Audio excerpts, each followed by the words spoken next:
A very good morning to all of our listeners as I welcome you to another episode of the Outfield Show stream where all the cricket is condensed in a podcast and brought to you. Today is a Wednesday, that is, it's day of the Wednesday Wisdom, where we are going to be bringing to you some interesting stories of the cricketing world that made the headlines in their times. Do subscribe to our show on Spotify, Apple Podcasts, and we are also available on Google Podcasts. Do give us a follow on Instagram at the Outfield Show stream and on Twitter at Outfield Show. Enjoy today's episode of Wednesday Wisdom.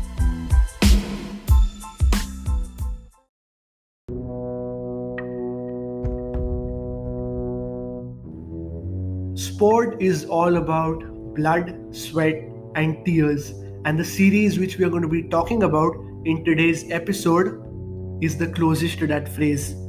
The 1933 infamous Bodyline series has more written about it than anything else in the cricketing world.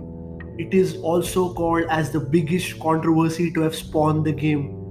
88 years gone by, but the interest in this topic shows no signs of fading. The Adelaide Test of January 1933 between England and Australia represents Bodyline's lowest point both on and off the field that had consequences which could scar the relations between the two nations and also threaten to jeopardize the tour. That was the magnitude of this Bodyline series. England came to Australia with Douglas Jardine as their captain, and he made little attempt to hide his despise for the Australians, because of which he got a cold welcome in a lot of the towns in New Australia. But it was not his arrogance, but it was the adoption of the leg theory by Jardine's camp that caused the heat to rise. Leg theory was bowling on the leg stump with pace over 140 kilometers an hour, getting the ball to bounce from short of a length aimed directly at the batsman's body, the batsman having nowhere to hide. And remember, there were no helmets at that point in time.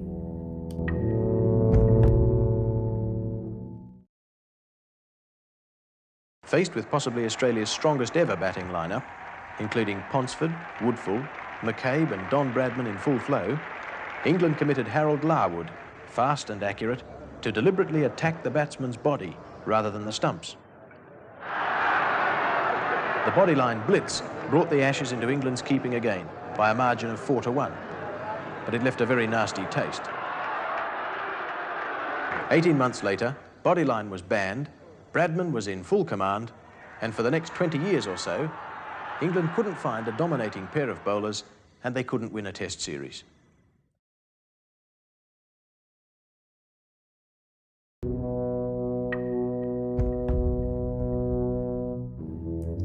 The third test was when all the drama began to unravel. Both teams were squared with a 1-1 scoreline after Australia won the second game at Melbourne. Australia were coming off the Great Depression, so patriotism was at its peak as 3 times as many passengers as normal crammed the trains from Melbourne to Adelaide to get a glimpse of Don Bradman. After Australia thumped England in the second game, the leg theory was believed to be conquerable. As one of former Australia captains said, shock will be ineffective. Jardine was agitated by the behavior of some spectators at the tourists' practice session as they yelled at Jardine, calling him a fail, an arrogant Nadir brat. Hence, the authorities banned spectators from watching England practice. Journalists also found it tough to get a glimpse of what England were planning because of this mishap.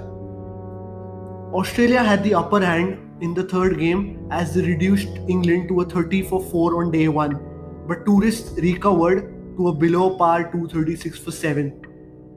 But signs of distress and antagony started to show as Maurice Leyland accused Australian spinner Bert Ironmonger of smearing resin on the ball, which helps the ball to hold and turn, but promptly the spinner was checked for doubtful items but was cleared after showing his empty pockets.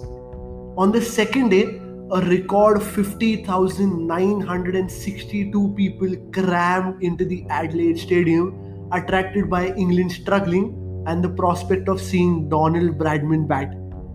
England extended their score to 341 at a pedestrian pace, and just when Australia's reply started, that was the time when the actual outrage and the body line incident began.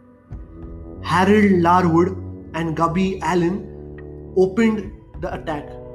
In his first over, Larwood struck Bill Woodfull, the Australian captain, on the heart as he dropped his bat and fell on the ground, clutching his chest in extreme agonizing pain as Jardine murmured from behind the stumps, "Well bowled, Harold."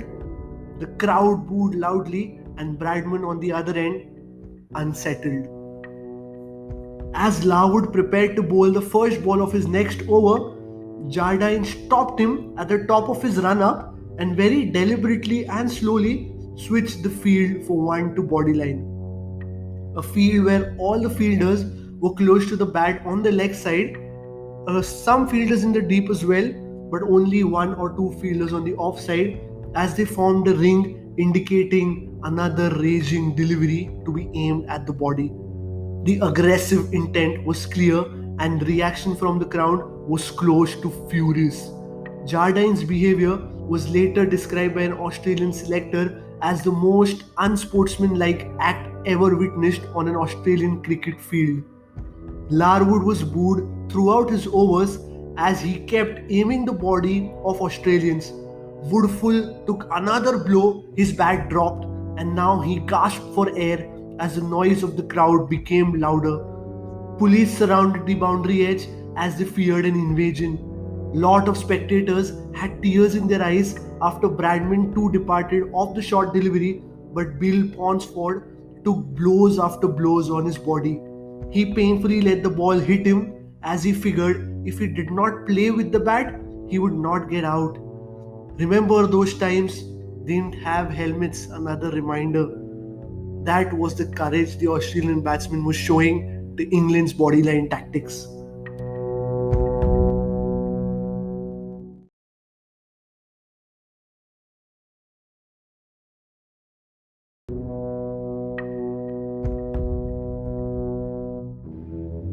In the midst of brutal pace bowling, the Australian skipper Woodfull was out for 22 and he was not at all impressed as he had a fuming conversation with Plum Warner, the manager of the Marylebone Cricket Club, or popularly known as the MCC. The MCC is one of the most prestigious and till date an active cricket club which guards the laws of cricket. Woodfull said to Warner, "I don't want to see you, Mr. Warner. There are two sides out there. One is trying to play cricket and the other is clearly not. The game is too good to be spoiled, Mr. Warner. It's time some people got out of it." Australia's 13th man Barak, as he carried drinks, took a jab at Jardine.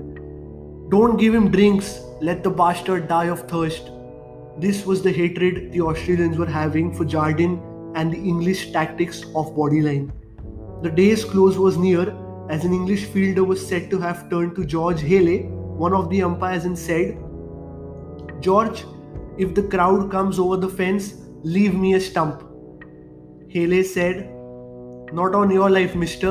I'll need all three myself." Cricket was coupled with fear. Australia closed the day at 109 for 4, the next day being rest day. However, the conversation between Warner and Woodfull was leaked in the press and was all across Monday's newspapers. Woodfull blamed Fingleton, a cricketer plus journalist, but Fingleton pointed fingers at Bradman. There were armed guards even at night to protect the pitch as threats raged. But some said the leak was a good thing. It showed Australians everywhere, especially those who were restraining themselves, that even the greatly respected Woodfull was deeply upset by England's bowling tactics. He kept quiet, but now the word was out and it gave impetus to mass protest in Australia. The mood was ugly as now play resumed. Tears in eyes of some as Australia battled bodyline. No one could stop it as it was well within the rules of the game.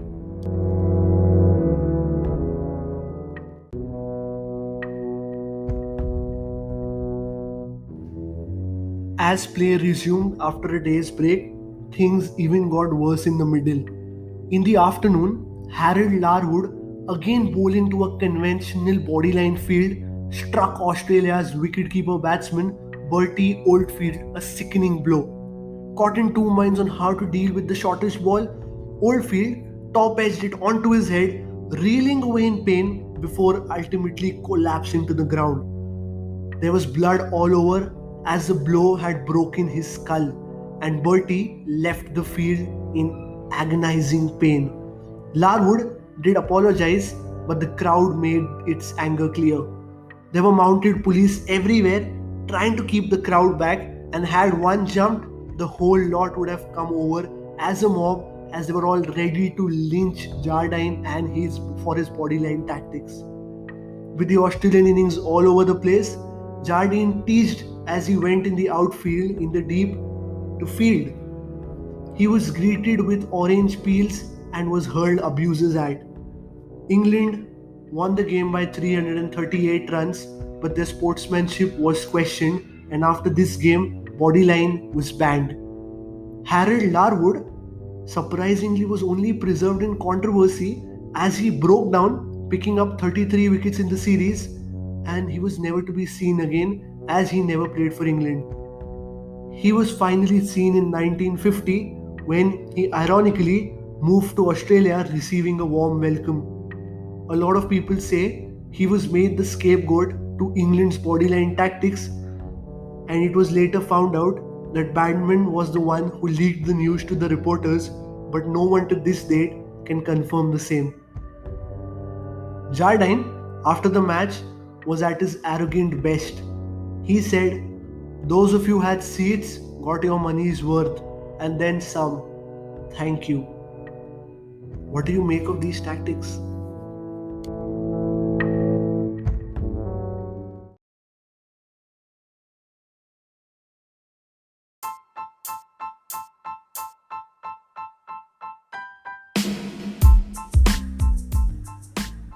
Thank you for tuning in to another episode of the Outfield Show stream.